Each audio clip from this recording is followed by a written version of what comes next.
오늘은 사사기 자기 생각의 한계 5번째 시간입니다.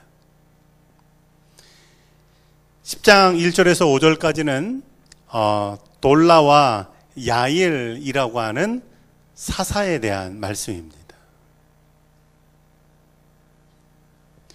우리가 사사기를 공부하면서 그 사사에 관한 업적과 내용이 많은 사사들을 가리켜 대사사라고 부르고, 분량이 적은 사사를 가리켜 소사사로 부른다라고 말씀드렸습니다. 그런데 대사사 혹은 소사사로 부르는 게 그 사사가 더 위대하다 혹은 덜 위대하다라고 하는 의미는 아니라고 하는 사실입니다. 단지 성경에 기록된 분량이 많다 혹은 적다라는 그런 의미만 됩니다. 그런 의미에서 10장 1절에서 5절 5절에 짧은 본문에 기록되어 있는 돌라와 야일이라고 하는 두 명의 사사는 사실은 우리가 잘 알지 못한 사서로서의 여러 가지 의미가 그들의 그 일들 가운데 담겨져 있습니다. 10장 1절 말씀은요, 이렇게 시작이 돼요. 아비멜렉의 뒤를 이어서라는 겁니다. 아비멜렉이라는 사람이 어떤 사람입니까? 오늘 암송하신 분들이 요담의 비유를 암송했는데요. 그 요담의 비유에서 다른 사람들은 무화과나무, 포도나무, 감람나무들은 자신에게 있는 사명이 더 소중하지, 다른 사람들을 위해 우쭐대는 것, 스스로 왕이 되는 것, 그것은 그렇게 중요한 일이 아니다라고 말합니다. 그런데 요담의 비유에서 누가 왕이 됩니까? 스스로 가시나무가 스스로 왕이 되는 거예요. 그리고 나를 섬기지 않으면 내가 이 가시로 찌르겠다라고 말합니다. 아비멜렉은요,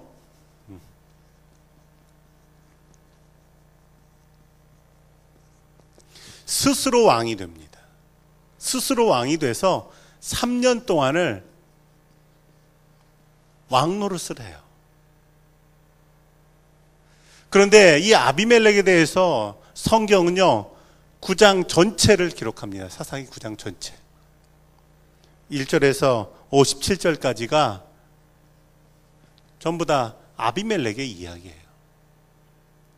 반대로 오늘 10장 1절에서 5절까지의 돌라와 야일이라고 하는 사사는요,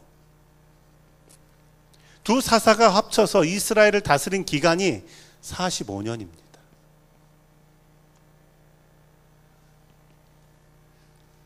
10장 1에서 5절밖에는 되지 않아요. 자, 그렇지만 그 삶이 정말 의미가 있었고 다른 사람들에게 복이 있는 사람은 누굽니까? 돌라와 야일이라고 하는 사사라고 하는 사실이에요. 이건 우리가 신앙생활하면서 아주 의미 있게 받아들여야 되는 일입니다.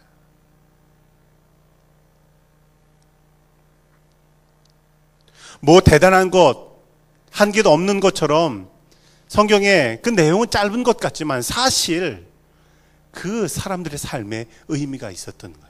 남들이 뭐 봐주고 알아주고 하는 것 없는 것 같지만, 그러나 사실 돌라와 야일의 삶이 정말 복이 있는 삶이 되었다라는 사실입니다. 신앙생활하면서 이런 얘기가 있어요. 어떤 긍정적인 사건의 주인공이 되지 부정적인 사건의 주인공이 되지 말아라. 이 아비멜렉이라고 하는 사람은 사사기 9장 전체 기록되지만 부정적인 사건의 주인공이 됩니다.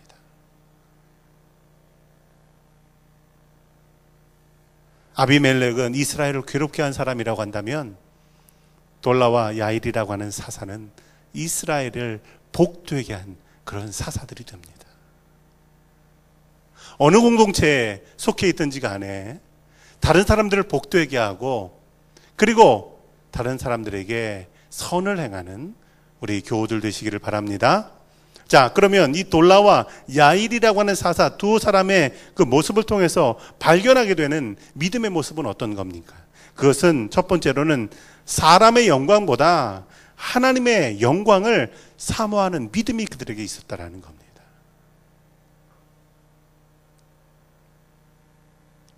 아비멜렉의 관심은 어떤 겁니까?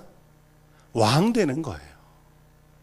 이 왕 되는 걸 위해서 아비멜렉이 어떤 일을 하냐 하면 자신의 형제 70명을 죽입니다. 오늘날로 말하면요, 숙청한 거예요. 숙청. 정적을 전부 다 숙청해버린 겁니다.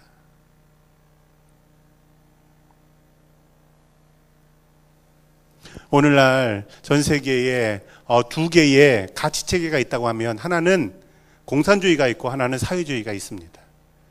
중국을 비롯해서 인도차나 반도에 있는 나라들은 전부 다 여지껏 공산당이 그 나라를 이끌고 있습니다. 이 공산주의의 특징은 뭐냐 하면요, 정권을 잡으면 반대편에 있던 사람들은 전부 숙청합니다. 그리고 숙청하는 게 당연하다고 여깁니다.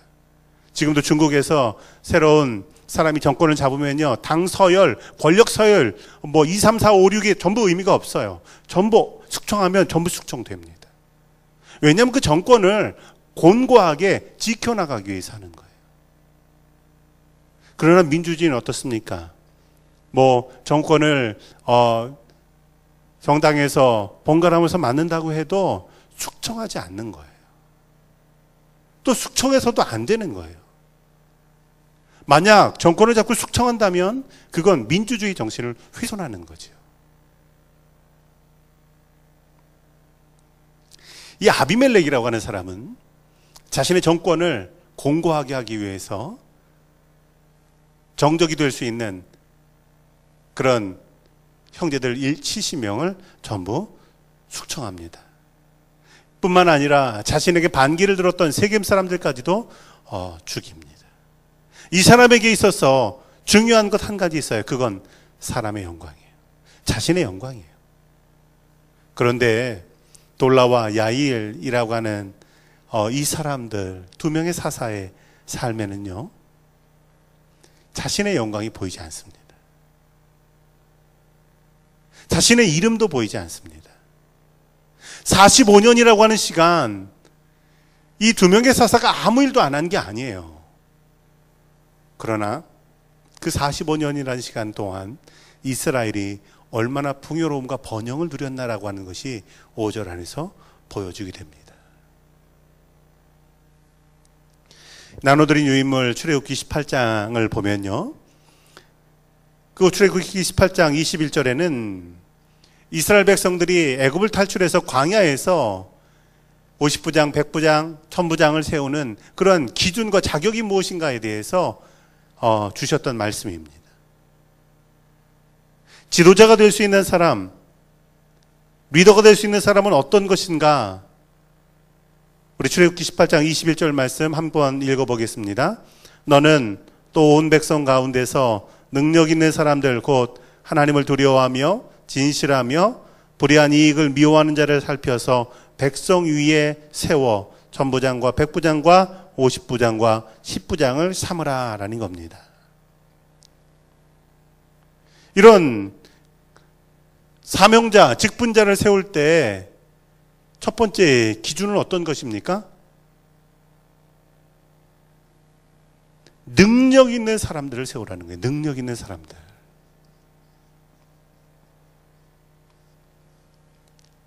여기서 능력이라고 하는 건 세상적인 능력을 말하는 것이 아닙니다. 여기서 능력이라고 하는 것은 달란트를 말해요.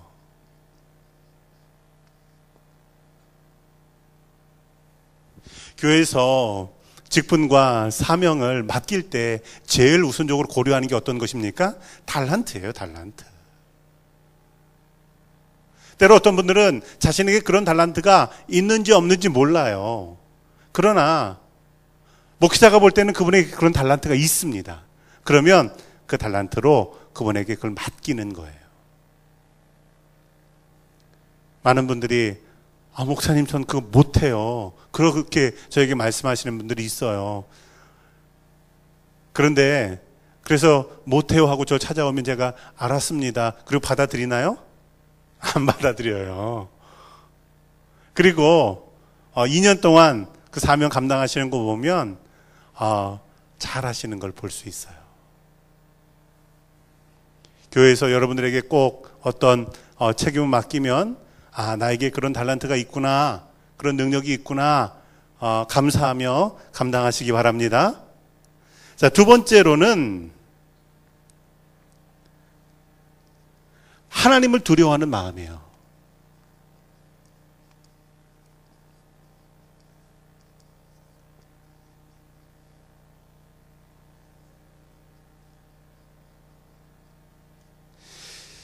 우리가 성경을 보면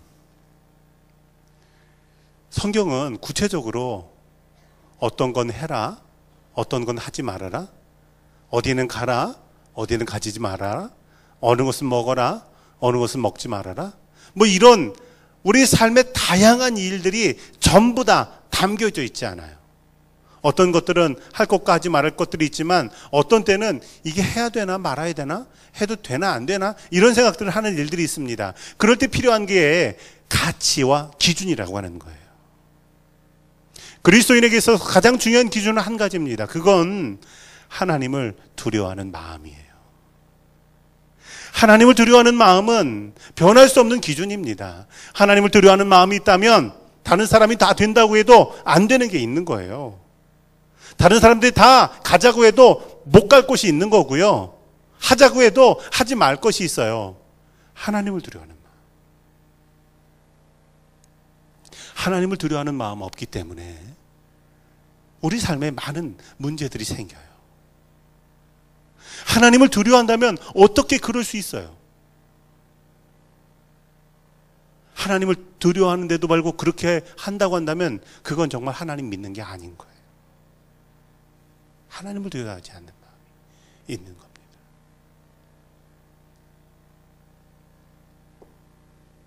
세 번째로 직분과 사명을 감당할 때 필요한 모습이라고 하는 것, 그것은 진실함이라는 거예요. 진실함.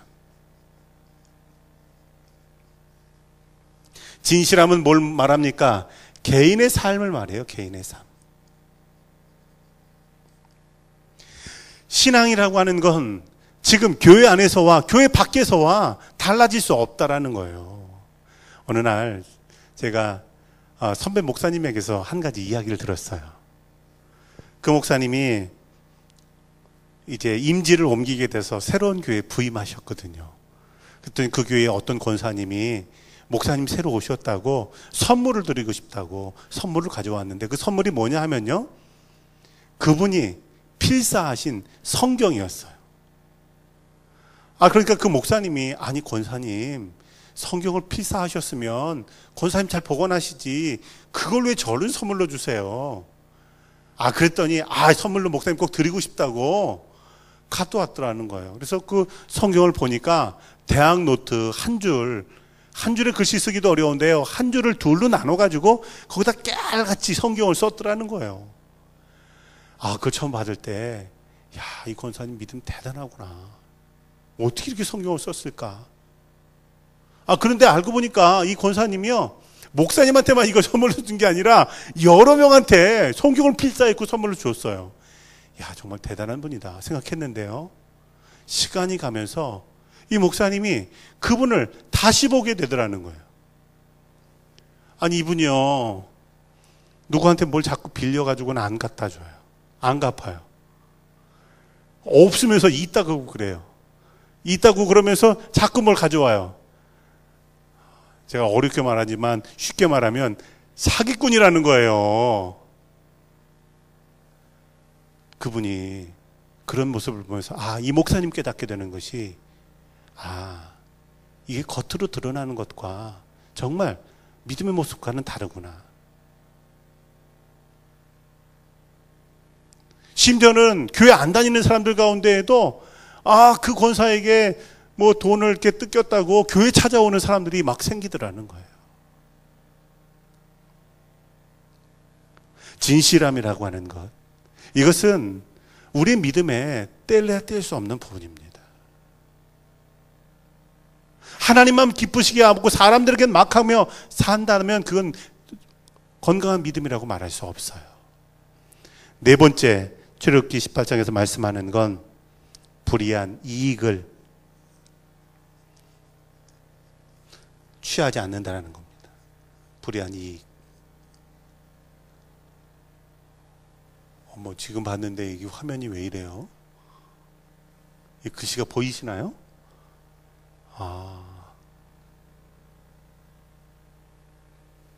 바꾸긴 해야 되겠네요. 불의한 이익. 제가 앞으로 여기다가 잘 보이는 데다 쓸 테니까 직접 보십시오. 불의한 이익이라고 하는 건 뭐였냐면 사회적인 삶을 말해요. 사회적인 삶. 사회적인 삶. 즉 신앙은 개인의 삶만 있는 것이 아니라 공동체 혹은 사회적인 삶에도 영향을 미친다라는 거예요. 감리교 운동의 가장 중요한 게 어떤 겁니까? 신앙은 개인적인 차원에만 머문다는 것이 아니라 사회적인 성화까지 이어져야 된다라고 하는 게 웨슬리 목사님의 생각이었어요.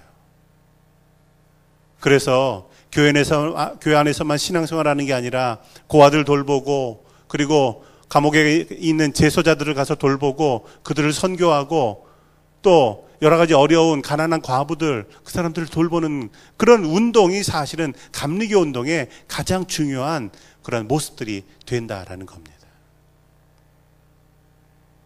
그리고 이 모든 것이요, 어떤 때 가능하냐 하면 사람의 영광보다 하나님의 영광을 사모할 때 가능하다라는 거예요.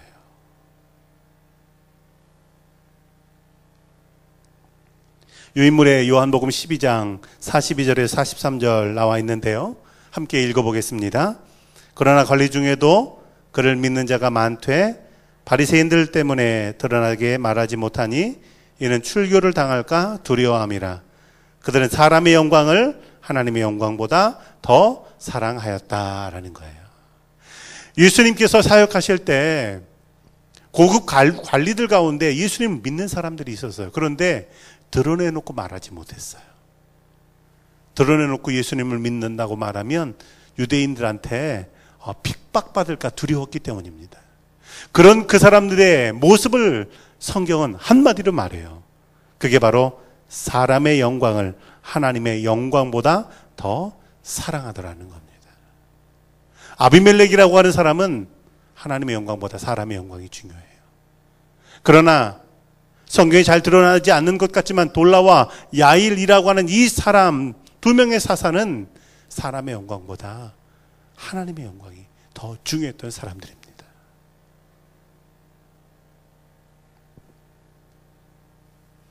돌라와 야일이 활동했던 것에 대해서 성경은 자세하게 역사적인 사건 혹은 사사들의 업적 이런 걸 기록하고 있지 않아요. 그러나 그들에 대해서 성경은 분명하게 말합니다. 1절에 보면 이스라엘을 구원하였다.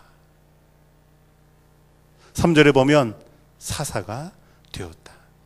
평범한 것 같지만, 아무것도 아닌 것 같지만 이 두 단어들은요, 그들이 충실하게 자신의 사명을 감당했다라는 거예요. 이 시기에 전쟁이 없습니다. 이스라엘 가운데 갈등도 없습니다. 뿐만 아니에요, 이 두 명의 사사의 노년에 대해서도 성경은 간단하게 기록합니다. 그것은 그들이 장사되었다라는 거예요. 평범한 것 같지만 은혜롭게 노년을 마무리했다라는 겁니다. 사사기를 공부하면서 우리는 익히 들어봤던 사사들이 있죠. 지난 주간에 공부했던 기드온이 있어요. 다음 주간에 공부할 삼손이 있어요. 그들은 정말 모든 사람들이 아는 사사지만 기드온의 삶은 어떻습니까? 그의 삶엔 위대한 승리가 있었지만 결국 노년에 그 금귀걸이 사람들에게 받아다가는 에봇을 만들어서 이스라엘의 올무가 되게 하잖아요. 삼손은 어때요? 나실인으로 정말 나귀 턱뼈 가지고 블레셋 사람들 몇백 명 물리치는 그런 용사지만 결국 마지막엔 비참하게 죽고 만다라는 거예요. 그에 비하면 아무것도 기록되지 않은 것 같았지만 돌라와 야일이라고 하는 사사, 그들은 자신의 사명을 충실히 감당했고 그리고 노년에 행복하게 주의 나라로 떠났다라는 것을 발견하게 됩니다.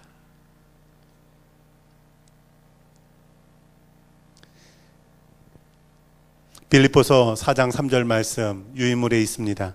함께 읽겠습니다. 또 참으로 나와 멍에를 같이 한 내게 구하노니 복음에 나와 함께 힘쓰던 저 여인들을 돕고 또한 클레멘드와 그 외에 나의 동역자들을 도우라. 그 이름들이 생명책에 있느니라. 아멘. 빌립보서 말씀은 사도 바울이 로마 감옥에 있을 때 기록한 말씀입니다. 로마 감옥에 있을 때 사도 바울을 도왔던 많은 동역자들이 있어요. 그 이름이 다 기록되지 않은 여인들도 있어요. 그 여인들, 사람들은 모르는 것 같지만 누가 합니까? 하나님이 아시고. 어디에 기록돼요? 생명책에 기록된다라는 거예요. 우리가 믿음의 여정을 걸어가며 살아갈 때 가장 복이 있는 것, 그것은 하나님이 아신다라는 것, 그리고 그 이름이 생명책에 기록되어 있다라는 사실임을 꼭 기억하시기 바랍니다. 그것만 기억하면요, 누가 칭찬하는 것에 흔들릴 것도 없고 또 누가 뭐라고 하는 것 때문에 그렇게 낙심할 일이 없어요. 왜냐하면 우리가 신앙생활은 주님 바라보면서 하는 거잖아요.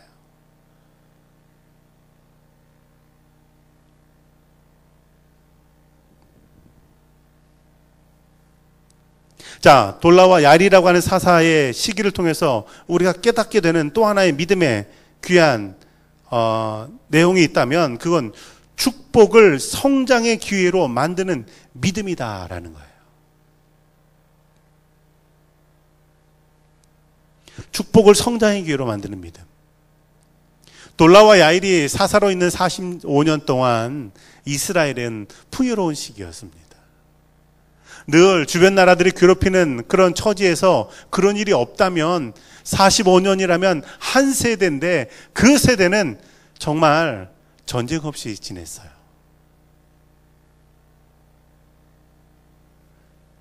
사절 말씀을 보면 야일의 아들들이 나귀 30을 탔고 성읍 30을 다스렸다라는 겁니다. 이건 단적으로 그 시기가 얼마나 풍요로웠나 안정됐나라는 걸 보여줍니다. 자, 이렇게 안정된 시기, 풍요로운 시기에 이스라엘 백성들이 나아가야 될 길은 뭘까요? 우리가 믿음을 보통 나무에 비유합니다. 나무가 자라게 될 때 때로는 바람이 불 때가 있고요, 가뭄이 들 때가 있잖아요. 바람이 심하게 불거나 또 가뭄이 들게 될 때 나무는 어떻게 합니까? 뿌리를 깊이 땅으로 내리게 돼요. 그리고 결과적으로 그건 그 나무를 더욱 견고하게 만듭니다. 우리가 신앙생활을 하면서 어려움 당할 때 그때 비로소 우리는 우리 자신의 믿음을 보게 돼요. 내 믿음이 어떠한가. 뿐만 아니라 그런 어려움을 통해서 우리 믿음이 더 단단해지는 것을 경험하게 됩니다. 자, 그런데요, 나무에게 늘 바람 불고 가물고 그런 날만 있는 건 아니에요. 햇볕이 따뜻하게 비치고 또 영양분이 풍부하게 그렇게 제공될 때가 있단 말입니다. 이때 나무는 어떻게 해야 되냐면요, 나무는 성장해야 돼요. 살이 오르고 그리고 키우고 뿐만 아니라 그것을 통해서 나무는 열매를 맺어야 된다는 사실입니다. 우리가 신앙생활하면서 어려움 당할 때 그때는 그 어려움이 내 믿음을 단단하게 하는 시기라고 하는 걸 알아야 되고요, 하나님께서 내게 축복하시고 은혜를 주시고 풍요롭게 하실 때는 그때는 내가 열매 맺어야 되는 때라는 사실을 알아야 된다는 사실입니다. 그리고 그렇게 할 때 그 믿음이 정말 복이 있는 믿음이 돼요. 열매를 맺어야 다음 세대가 먹을 게 있는 거예요. 열매를 내가 맺어야 그것을 통해서 다른 사람들을 복되게 할 수가 있는 것입니다.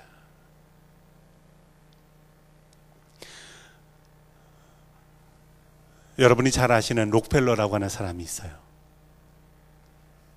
이 록펠러라는 사람은 어릴 때부터 어머니의 그 신앙 교육을 통해서 자랐습니다. 그런데 어릴 때 가난했거든요. 그런데 믿음 가지고 살면서 점점 부를 갖게 됐습니다. 30살 때 백만장자가 돼요. 석유 사업으로 큰 성공을 하고, 그리고 광산 사업도 하고, 곡식을 유통하는 사업도 하고, 많은 사업을 해서 어마어마한 부를 갖게 됩니다. 자, 그런데요, 점점 부가 많아질수록 믿음에서 멀어지게 돼요. 그러다가 쉬운 살 때 병을 얻게 됩니다. 사람은 더 이상 살기 어렵다라고 하는 그런 진단도 받게 됩니다. 자, 그때 록펠러라고 하는 사람이 자신의 삶을 돌아보게 돼요. 그런 어려움이 그 사람의 믿음을 보게 만듭니다. 그리고 그 어려움을 통해서 믿음이 단단해집니다.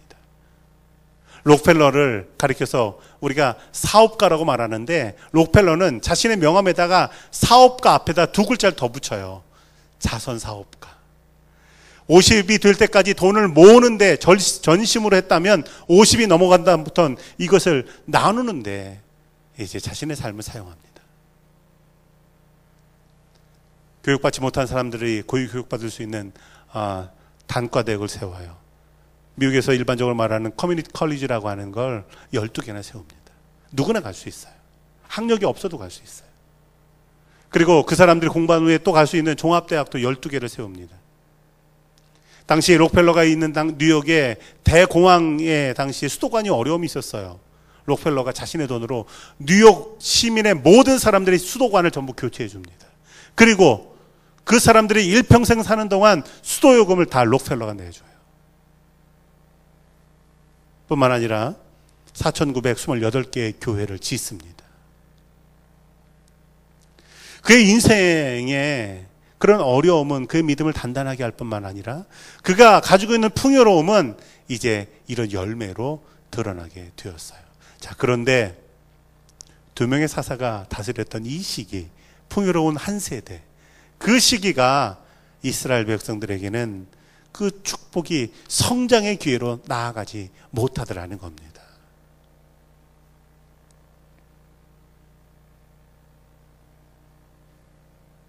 그 시기를 어떻게 보내느냐에 따라서 믿음이 달라지는데, 그 이후의 삶이 달라지는데, 그저 한 세대, 전쟁 없이 풍요롭게 사는데 만족하고 맙니다.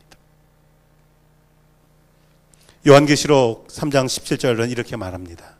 내가 말하기를 나는 부자라 부여하여 부족한 것이 없다 하나 내 곤고한 것과 가련한 것과 가난한 것과 눈먼 것과 벌거벗은 것을 알지 못한다라는 겁니다. 지금 부자라고 생각하고 부족한 것 없다라고 생각하고 있지만, 그러나 그 시기를 믿음으로 잘 이겨나가고 그리고 잘 지켜나가지 못하면 결국 가난하고 곤고한 것이 찾아온다라는 말씀입니다.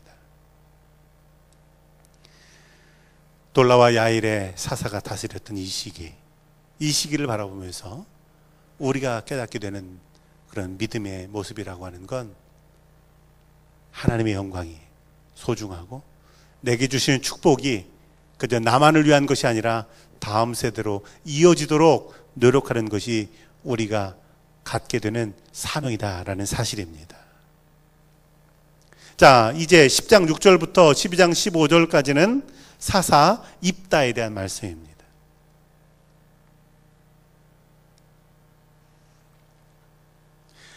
사사 입다가 등장하기 전에 이스라엘 백성들에게는 반복되는 죄의 문제가 또다시 그들을 괴롭히게 됩니다.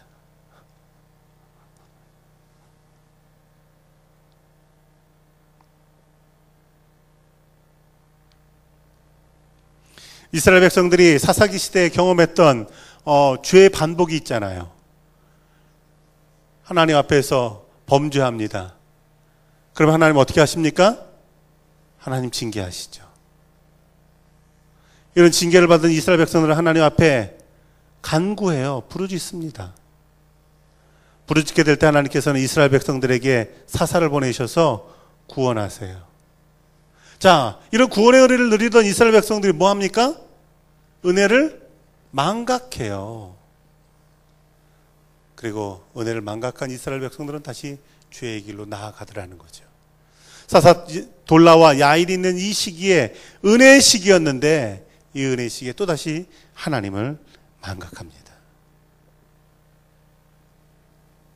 범죄합니다.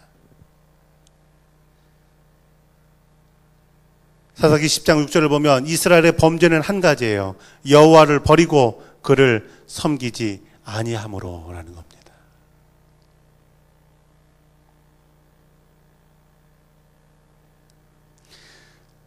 사사기 10장 6절을 보면 이스라엘 백성들이 정말 갖가지의 우상들을 섬겼구나라는 걸 보게 됩니다. 바할, 아스다롯, 아람의 신들, 시돈의 신들, 모압의 신들, 암몬의 신들, 블레셋의 신들이라는 거예요. 갖가지 우상들을 다 섬기고 있습니다. 이걸 보면서 우리가 깨닫게 되는 건 죄라고 하는 건 반복되면 점점 무감각해진다는 거예요. 그리고 죄라고 하는 건 눈덩이 같아서요, 시간이 지나면 점점 커진다는 거예요.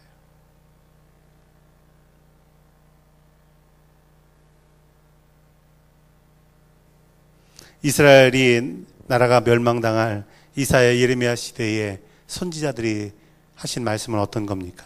이사야서 2장 8절 보면 그 땅에는 우상도 가득함으로 그들이 자기 손으로 짓고 자기 손가락으로 만든 것을 경배하더라는 거예요.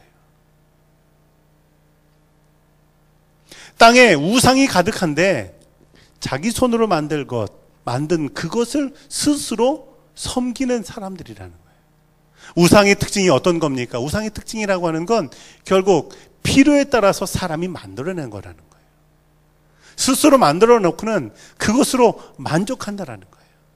얼마나 어리석은 일입니까? 예레미야 2장 28절 말씀에도요, 너를 위하여 내가 만든 내 신들이 어디 있느냐? 그들이 내가 환난을 당할 때 구원할 수 있으면 일어날 것이니라. 유다여 너의 신들이 너의 성읍수와 같도다라는 거죠. 성읍들마다, 동네마다, 집마다 자신들이 믿는 우상들이 있었다라는 거예요.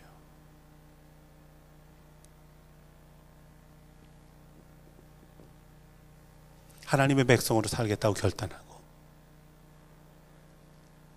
그리고 믿음 가지고 살겠다고 나아가던 사람들이 자신의 필요에 따라서 그걸 배신하고 없었던 일로 치고 지금 자신의 욕심을 따라서 그것을 선택하는 삶, 그 삶에 대해서 하나님께서 징계하시느라는 겁니다. 두 번째 징계는 어떻게 나타납니까? 진노와 억압과 곤고가 심해졌다라는 거예요. 은혜를 잊어버리고 하나님 없이 사는 그들에게 하나님께서는 환난과 곤고함을 주신다라는 겁니다.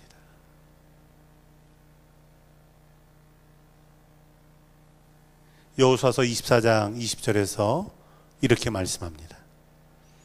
만일 너희가 여호와를 버리고 이방 신들을 섬기면 너희에게 복을 내리신 후에라도 돌이켜 너희에게 재앙을 내리시고 너희를 멸하시리라. 하나님은 우리의 아버지 되시는 하나님이잖아요. 우리의 어떤 것이라도 귀를 기울이시며 응답하시는 하나님이십니다. 그런데 그 아버지 되시는 하나님은 동시에 어떤 하나님이시냐 하면 공의의 하나님이시라는 거예요. 공의의 하나님.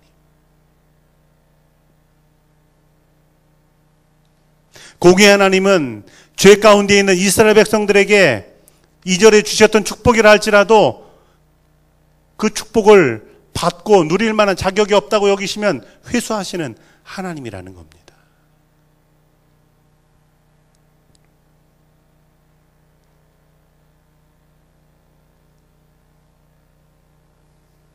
결국 그들의 죄에 따라서 하나님께서는 징계하세요. 자, 이럴 때 그 다음에 이스라엘 백성들은 그런 곤고함 가운데 하나님께 어떻게 나갑니까? 간구하고 부르짖죠. 10절에서 11, 14절 말씀을 보면 그들이 하나님께 부르짖습니다. 자, 그런데요, 그들의 부르짖음에 대해서 하나님께서 놀라운 말씀을 하세요. 그 놀라운 말씀은 10장 12절입니다. 13절.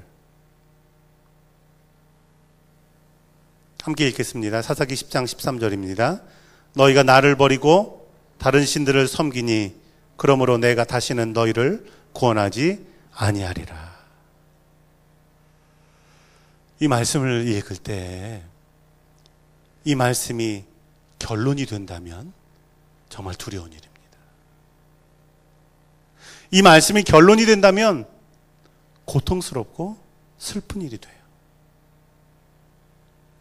만약 하나님께서 이스라엘 백성들이 하나님 앞에 회개하는데 내가 다시는 너희를 구원하지 아니하리라 말씀하실 때 알겠습니다. 그냥 그렇게 살겠습니다. 그럴 수 있습니까? 그럴 수 없죠. 하나님께서 이스라엘 백성들이 이렇게 말씀하신 이유가 있어요. 그건 너희가 지금 회개하는데 그 회개가 너희의 입으로 하는 회개이냐 아니면 정말 애통해하며 돌이키기를 결단하는 회개이냐를 내가 알기를 원한다는 거예요.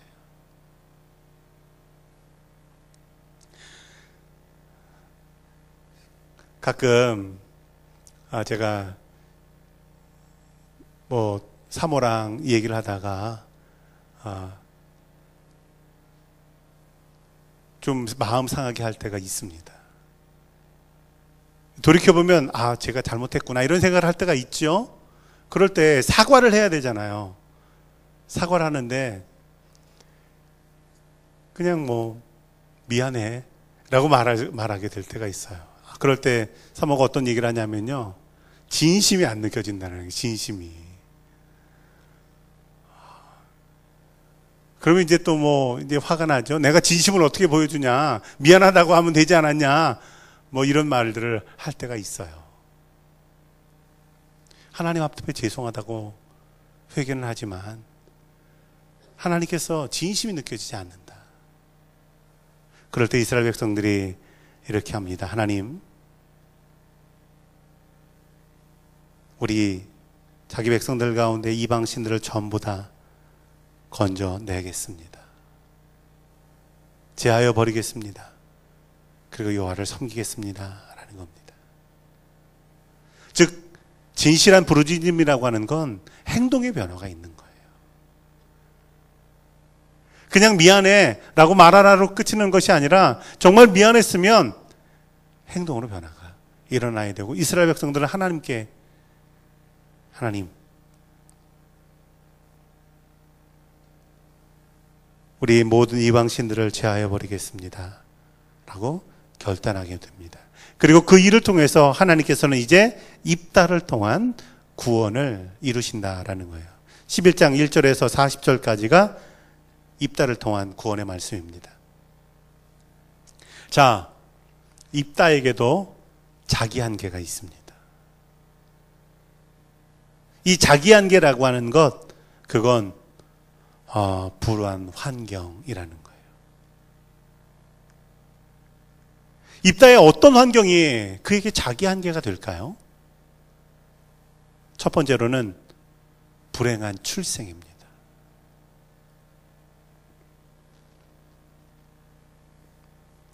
사사기 11장 1절 말씀, 우리 다 함께 읽어보겠습니다. 길라 사람 입다는 큰 용사였으니 기생이 길라앗에게서 낳은 아들이었다.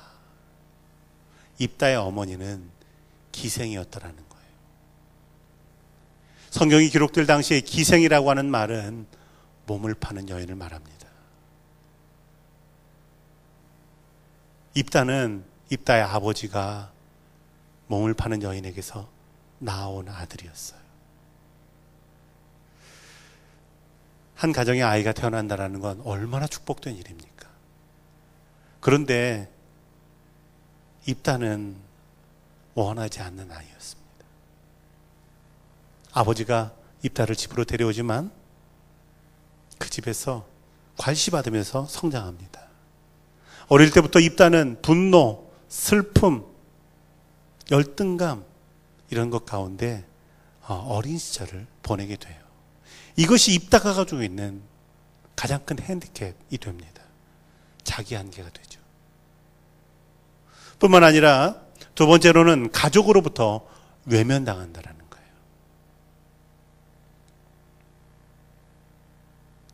아버지가 입다를 집에 데려와서 살게 하는데 아버지가 이제 정식 아내 사이에서 낳았던 아들 동생들이 있어요. 이 동생들이 형이었던 입다를 쫓아냅니다. 쫓아낸 이유는 한 가지예요. 아버지의 유산을 나누기 원하지 않는다라는 거죠.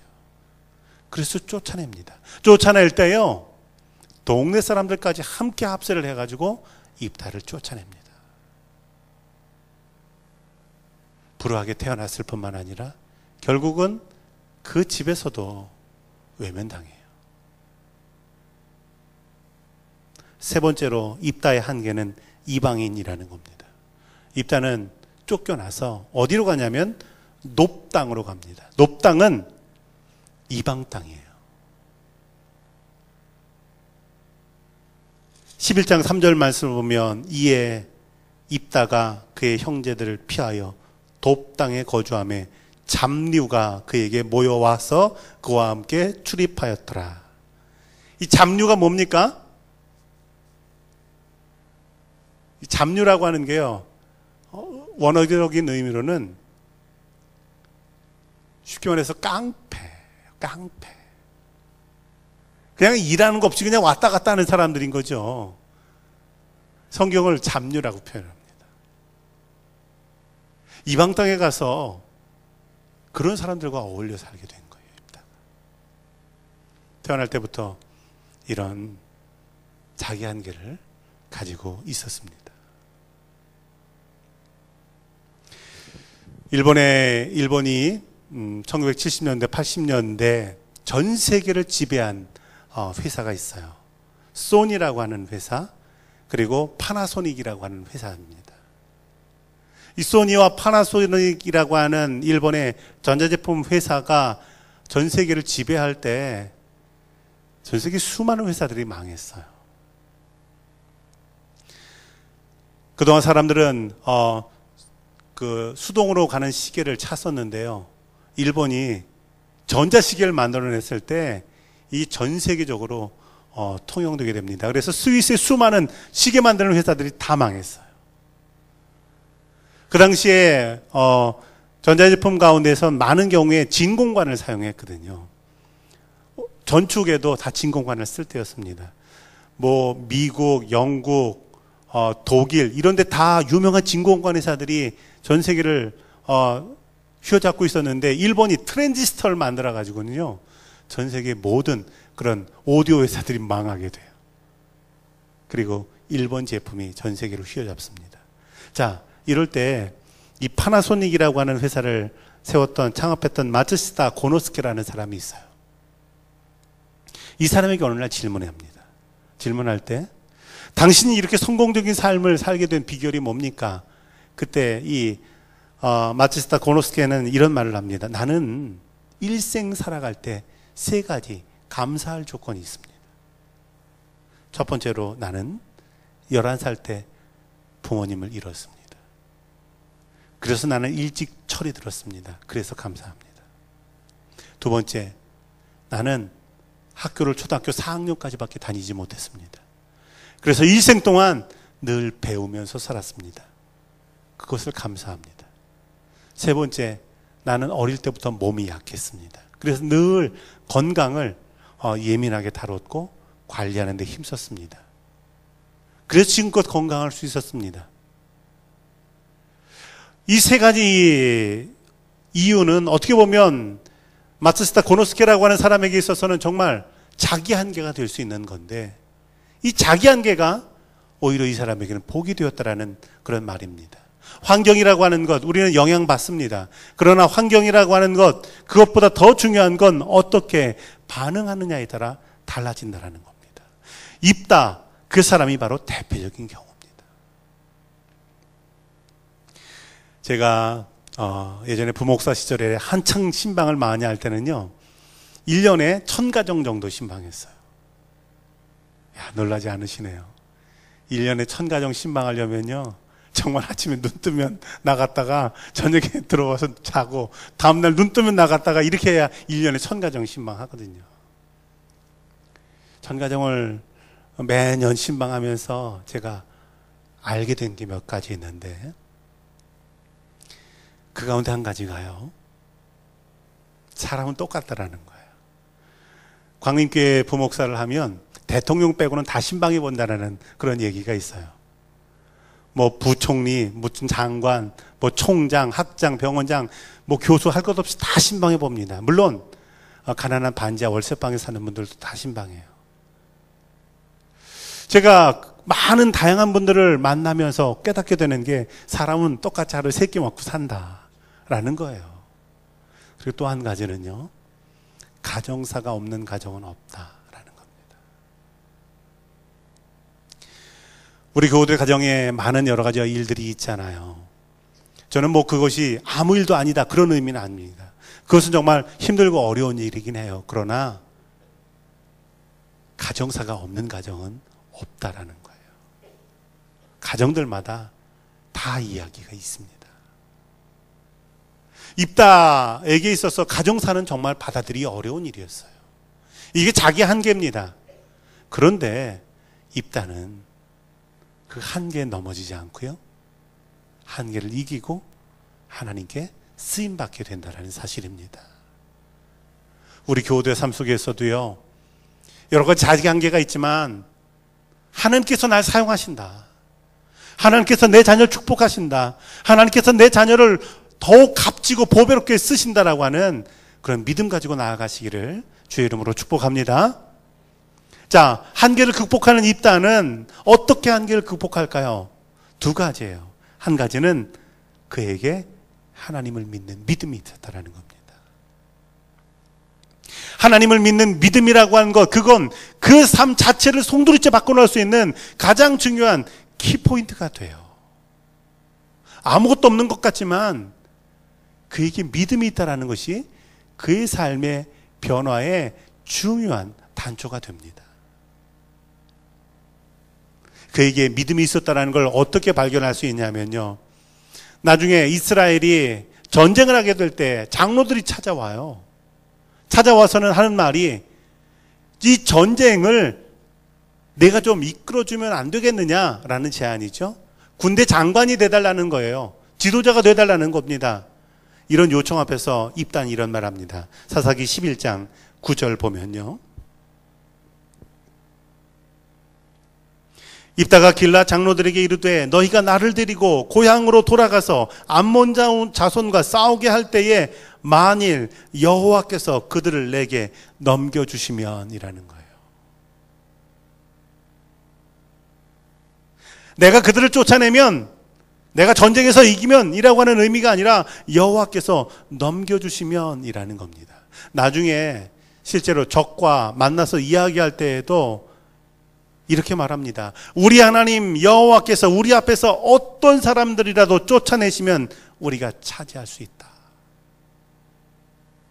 이런 입다의 이야기를 통해서, 아, 입다에게는 하나님을 믿는 믿음이 있구나라는 것을 보게 됩니다.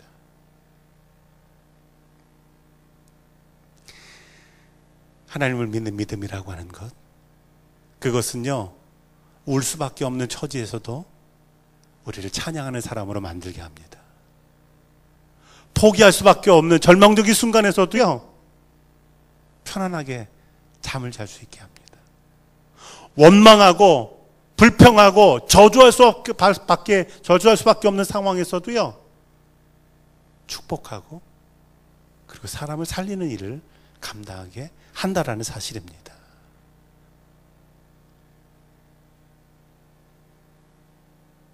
입다가 자신의 한계를 극복하는데 또 한 가지 중요한 것은 때를 기다리는 믿음이 그에게 있었다는 거예요. 때를 기다리는 믿음.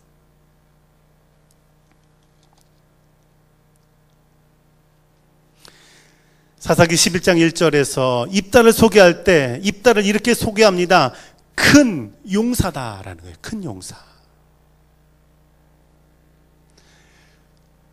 우리가 사사기를 공부할 때 큰 용사요 라는 이야기를 들은 사사가 있죠. 누굽니까? 기드온이요. 감사합니다.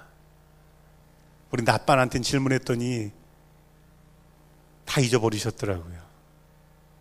자, 기드온을 하나님께서 부르실 때 큰 용사여라고 부르세요. 그렇게 부르신 이유는 사사 기드온에게 자기 한계는 어떤 거냐 하면 소심함이라는 거예요. 소심함.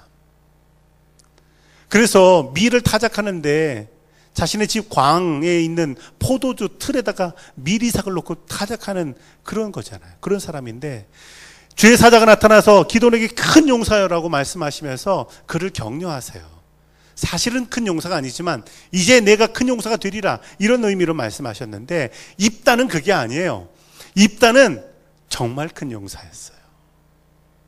큰 용사라는 말은 원어적으로 용감하다는 말이고요. 그리고 이 용사라는 말은 영웅이라는 말이에요. 이런 말씀을 듣게 될 때, 읽게 될 때 한 가지 의문이 있어요. 입다는 그런 용맹스러운 장수의 자질이 있는 사람인데, 아니 동생들이 아버지의 재산을 나누지 않겠다고 쫓아낼 때 왜 순순히 쫓겨났을까라는 거예요. 아니 한번 해볼 만하지 않습니까? 동네 사람들까지 다 달려들어가지고 입다를 쫓아낼 때 입다는 순순히 쫓겨납니다. 왜 그랬을까? 저는 입다에게 때를 기다리는 믿음이 있기 때문이다 라고 생각합니다. 그때가요 멀리 있지 않았어요. 사사기 11장 4절 한번 보시기 바랍니다. 입다가 집에서 쫓겨났어요. 4절 어떻게 시작됩니까? 얼마 후에. 하나님의 때가 멀지 않습니다. 하나님의 때가요 우리가 기다리는 것만큼 그렇게 오래 두지 않아요. 하나님의 때를 기다리는 사람에게 반드시 때가 온다라고 하는 사실입니다. 저도 인생을 그렇게 오래 산 편은 아니지만 분명하게 알고 있는 것 하나는 하나님의 때가 있다라는 거예요. 하나님의 때가 옵니다.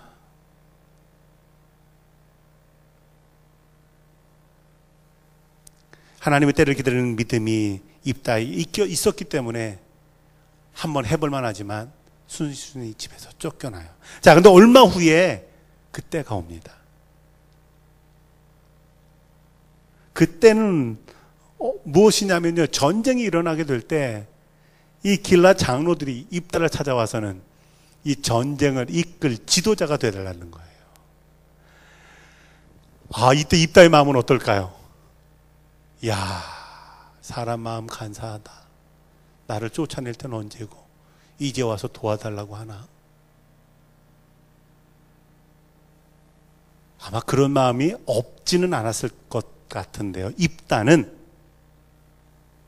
그것을 받아들입니다.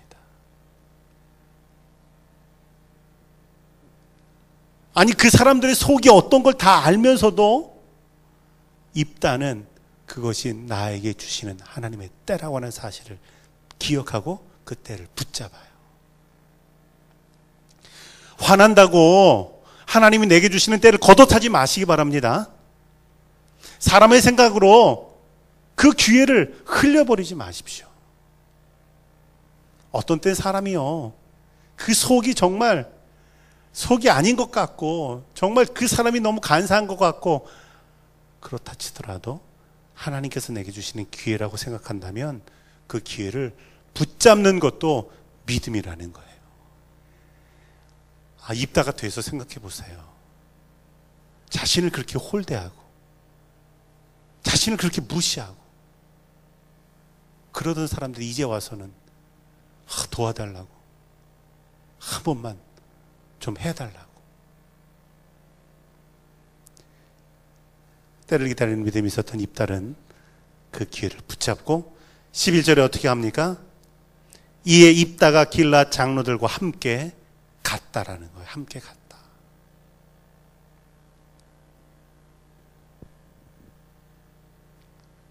예수님께서 부활하실 때까지 며칠을 기다리십니까? 사흘 기다리세요. 사도 바울이 다메섹에서 부활하신 예수님 만나고 몇 년 기다립니까? 3년 동안 아라비아 광야에 나가서 기다려요. 모세가 40년 동안 미디안 광야에 나가서 기다립니다. 하나님께서 분명히 때를 주시기 때문에 그 때를 기다리며 또 그 때가 온다면 인간의 생각을 내려놓고 때를 붙잡는 그런 믿음의 결단이 있기를 주의 이름으로 축원합니다. 이런 믿음이 있는 입다는 승리합니다. 입다가 승리하게 될 때 그 승리를 두 가지로 말할 수 있어요. 그 승리는 하나님이 역사의 주관자가 되신다라고 하는 그런 고백입니다. 입다가 요단 동편에 있는 아모리 족속과 그런 암몬 족속들이 자신들의 요단 동편은 자신들의 땅이라고 주장하면서 전쟁하자고 나섰을 때 입다가 말해요. 출애굽 때 우리가 그 땅을 얻은 건 분명하다. 그런데 그건 우리가 얻은 것이 아니라 하나님 하신 일이다. 하나님께서 그쪽으로 인도하셨다. 그리고 만약 너희가 그것을 거부한다면 하나님 심판하신다라는 거예요. 우리가 역사 인식을 가지게 될 때 일반 세속사가 있고 구원사가 있다라고 말합니다. 그런데 이건 나눠지는 게 아니에요. 그 속에서 어떻게 하나님의 손길을 이해하느냐에 따라 달라집니다. 제가 최근에 읽었던 책 가운데 한 권이 우리는 어떻게 여기까지 왔을까라는 책이거든요. 그 책은 인간의 삶을 바꾼 6가지의 위대한 발명품에 대한 이야기가 나옵니다. 첫 번째, 유리. 유리가 발명됐을 때 오목렌즈와 볼록렌즈를 통해서 우주를 보게 되고 그리고 인간의 몸의 세포를 보게 돼요. 그것을 통해서 의학이 발전하고 그리고 인간의 수명이 연장됩니다. 두 번째가 금속 활자예요. 금속 활자가 만들어지기 전까지는 책이 많지 않았고 사람들에게 정보가 제한되어 있었습니다. 근데 금속 활자가 만들어지고 책이 막 만들어지게 되니까 쉽게 만들어지게 되니까 정보를 많은 사람들이 알게 되고 그래서 르네상스 운동이 시작됐다라고 하는 것이 일반 역사적인 견해입니다. 그런데요, 이 금속 활자가 만들어지게 된 건 우리 신앙에 굉장히 중요한 변화의 기회가 됩니다. 옛날에는 성경이요 라틴어로만 쓰여 있었어요. 라틴어는 누가 하냐면 사제들밖에 몰라요. 그러니까 성경을 읽을 수 있는 사람은 사제들밖에 없었어요. 일반 사람들은 뭐 영어를 하고 동유럽어를 하고는 관계없어요. 성경을 읽을 수 없습니다. 그 사람들을 위해서 성경의 내용을 그림으로 그리는 게 성화고요. 교회 가면 유럽에 있는 성당들에 가보면 스테인드 글라스가 있잖아요. 거기 뭐 사람들이 보면 어떤 사람은 칼 들고 있고 어떤 사람은 독수리 앞에 있고 어떤 사람은 무릎 꿇고 있고 이게 전부 다 성경 이야기들을 스테인드 글라스로 만들어서 사람들이 그걸 통해서 복음을 알게 하기 위한 거예요. 왜냐하면 성경을 읽을 수 없으니까. 마틴 루터가 종교개혁을 할 때요, 이 금속 활자가 종교개혁의 중요한 계기가 됩니다. 마틴 루터가 라틴어 성경을 독일어로 번역해요. 번역해갖고 사람들에게 막 나눠주기 시작하니까 그걸 통해서 사람들이 하나님의 말씀이 무엇인가를 알게 된 거예요. 개신교가 그렇게 해서 시작이 된 거죠. 금속활자를 만든 이것이 세상의 눈으로는 르네상스 운동의 시작이라고 볼 수 있지만 우리가 믿음으로 볼 때는 신앙의 개혁의 시작이 되는 거예요. 우리가 오늘날 사회를 봐도 마찬가지입니다. 누가 정권을 잡았다 잃고 또 누가 정권을 잡았다 잃고 어떻게 되는 것 같고 안 되는 것 같지만 그러나 그 사이에 하나님의 손길이 있다는 것을 바라보는 것, 그것이 바로 하나님께서 역사의 주관자가 되신다는 사실을 믿는 것입니다.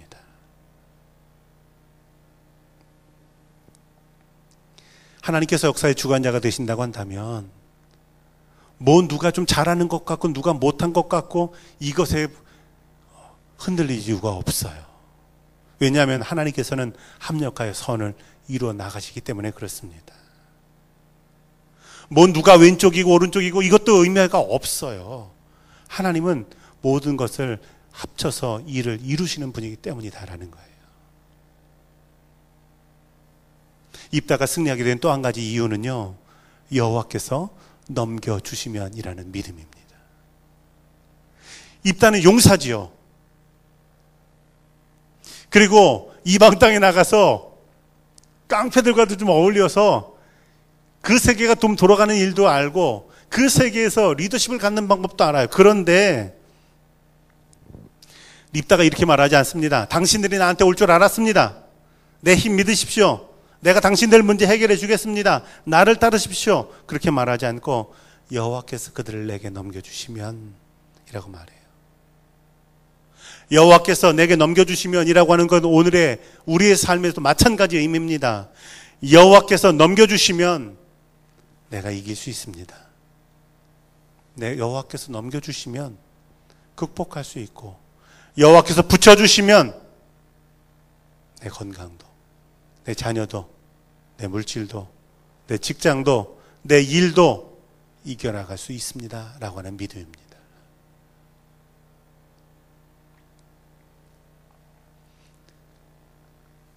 삶의 어떤 자리에 있든지 간에 하나님께서 역사의 주관자가 되신다는 사실을 꼭 기억하시기 바랍니다. 여호와께서 넘겨주시고 붙여주시면 승리할 수 있다는 믿음 가지고 나아가시기를 바랍니다. 자, 그런데요, 입다의 승리 다음에 입다의 실패가 따라옵니다.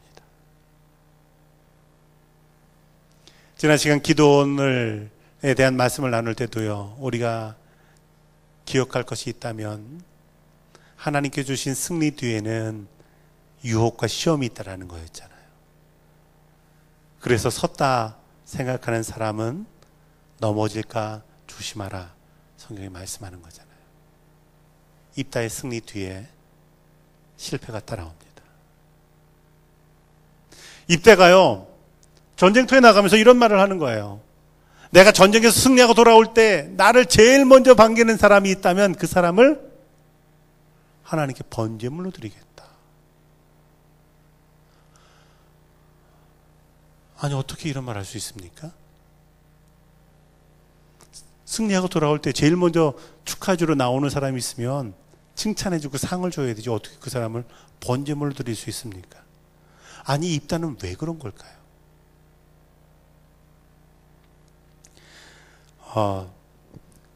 라이놀드 니버라고 하는 유명한 학자가 쓴 그리스도와 문화라는 책이 있어요.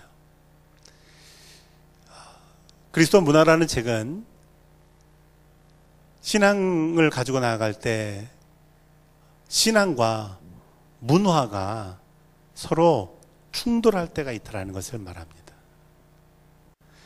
신앙과 문화가 충돌할 때 어떤 때는 신앙이 문화를 지배하기도 하고, 어떤 때는 신앙이 문화에게 귀속당하기도 하고, 갈등하기도 하고, 갈라지기도 한다는 거예요. 라이놀드 니버라고 하는 사람은 신앙과 문화가 갈등하게 될 때 결국 신앙은 문화를 변혁시켜야 된다는 거예요. 예수 그리스도는 문화의 변혁자라였다는 거예요. 입다는 집에서 쫓겨나서 어디에서 삽니까? 높당, 이방 땅. 그 이방 땅에 어떤 문화가 있었냐면요, 인신제사의 문화가 있었어요. 점을 치고 제사를 지내면서 자기 자식을 막 불에다 던져요. 이런 문화 가운데 살았던 입다의 삶 한쪽 부분에는 이런 습관이 남아 있습니다. 경솔하게도 승리하고 돌아올 때 제일 먼저 만나는 그 사람을 갖다가 내가 번제물로 드리겠다고 그렇게 말하고 맙니다.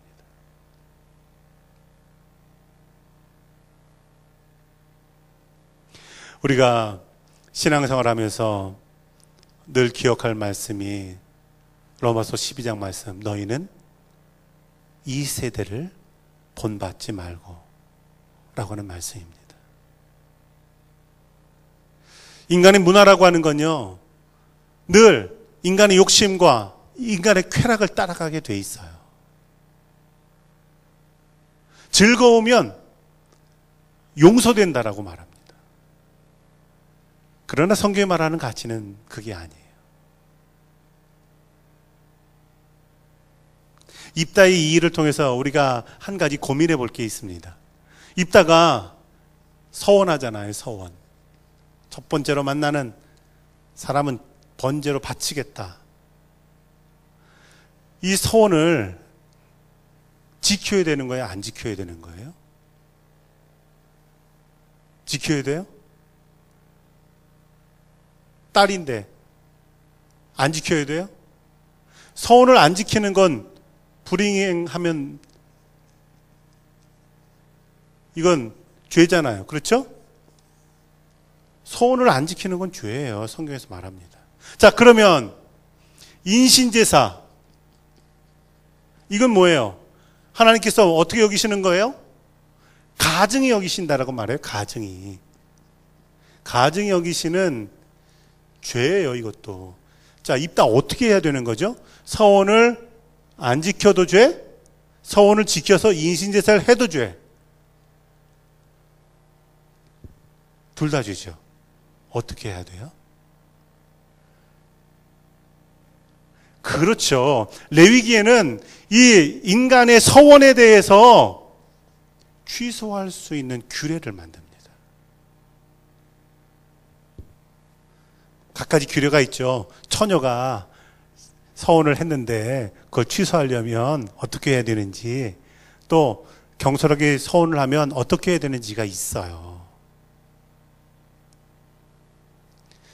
입다가 지혜로운 믿음의 사람이었다면 하나님 앞에 회개하고 제사를 드리고 서원을 취소하면 되는 거죠. 자, 그런데 이 풍습에 문화에 젖어있던 입다는 첫 번째로 나오는 게 자신의 딸이라는 걸 보고 당황하고 그냥 맹목적으로 그냥 제사를 드려버리고 마는 그런 실패를 경험하게 됩니다.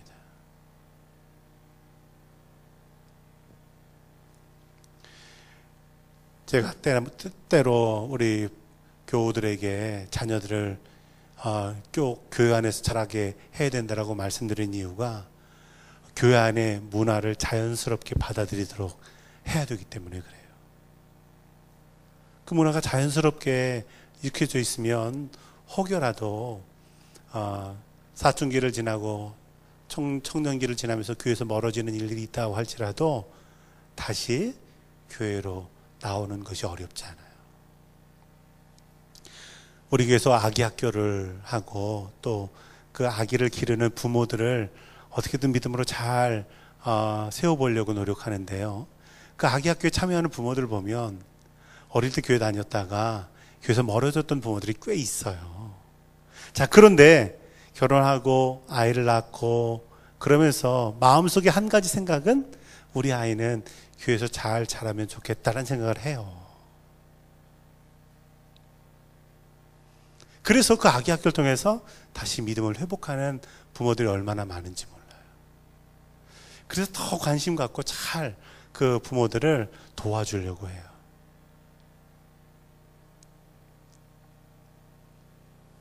자, 12장 1절에서 6절까지는 입다의 또 다른 자기의 한계입니다. 또 다른 자기 한계는요, 기드온도 겪었던 일이에요. 에브라임 지파가 찾아와서는 입다에게 입다 속을 막 긁어요. 아니, 전쟁 시작할 때 우리한테 말했으면 우리가 같이 전쟁해야 할 텐데 우리를 왜 업신여기고 전쟁 얘기도 하지 않았느냐, 이런 얘기를 하는 거예요. 이게 언제 한번 있었습니까? 기드온 때도 있었잖아요. 기드온 때도 전쟁 끝나갈 무렵에 에브라임 지파가 숟가락 하나 얹어놓고서는 이러쿵저러쿵 막 말이 많은데 기드온이 어떻게 반응합니까?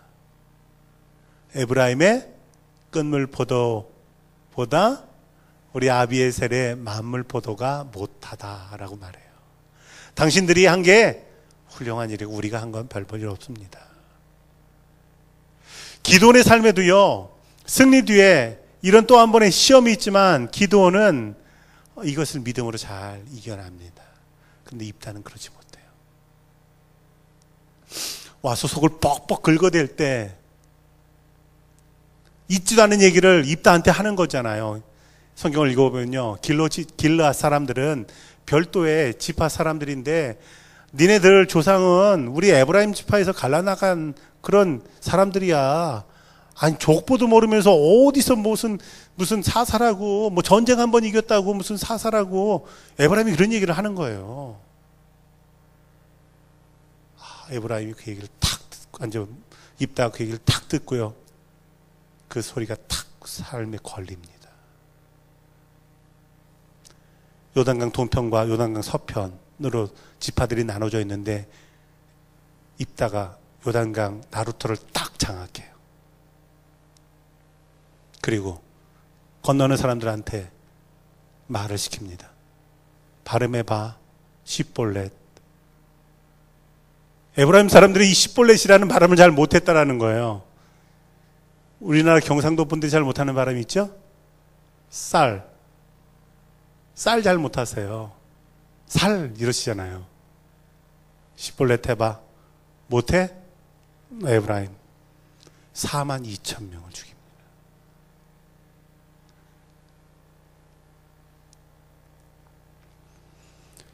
이게 입다의 왜 또 다른 자기 한계냐 하면요. 입다에게 그 한계는 불행한 가정이었잖아요. 불행한 출생, 어려운 환경. 그런데 이 에브라임 사람들이 와서 어디서 나왔는지도 모르는 길라 이럴 때 그만 거기에 턱 걸려서 넘어지고 맙니다. 입다를 보면서요. 사단은 언제나 우리 제일 약한 데를 공격하는구나 라는 것을 봅니다. 평소에는 아무렇지도 않게 누가 뭐라 그래도 그냥 무덤덤하게 괜찮아 넘길 수 있는 그런 분들도 제일 약한 곳 하나 탁 건드리면요 정말 다른 모습으로 변할 때가 많잖아요. 그렇죠? 그런 모습 봅니다. 제일 약한 곳을 건들면요 그게 정말 어려운 시험이 돼요.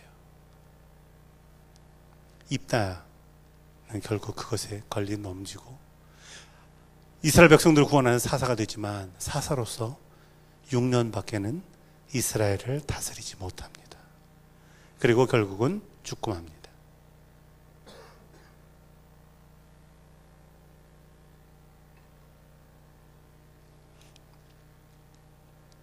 승리 뒤에 유혹과 실패가 있다는 사실을 기억하시기 바랍니다.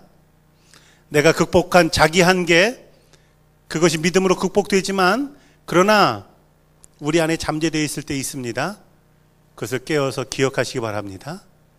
내가 약한 곳이 있다는 사실을 스스로 받아들이고 그것을 잘 방비하시기를 주의 이름으로 축원합니다.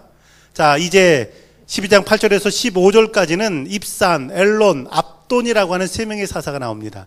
역시 소사사예요. 특별한 기록이 없어요. 입산은 7년, 엘론은 10년, 압돈은 8년, 합쳐서 세 명의 사사가 15년을 다스립니다. 그리고 이 25년의 기간 동안 이스라엘은 또다시 평안의 시기를 맞이합니다. 이 세 명의 사사 역시 특별한 업적은 없는 것 같지만 자신의 시기를 충실하게 감당했고 그리고 그 이름이 생명책에 기록된 사사들이다라고 하는 사실입니다. 다음 주에는 이제 잘 아시는 사사 삼손입니다.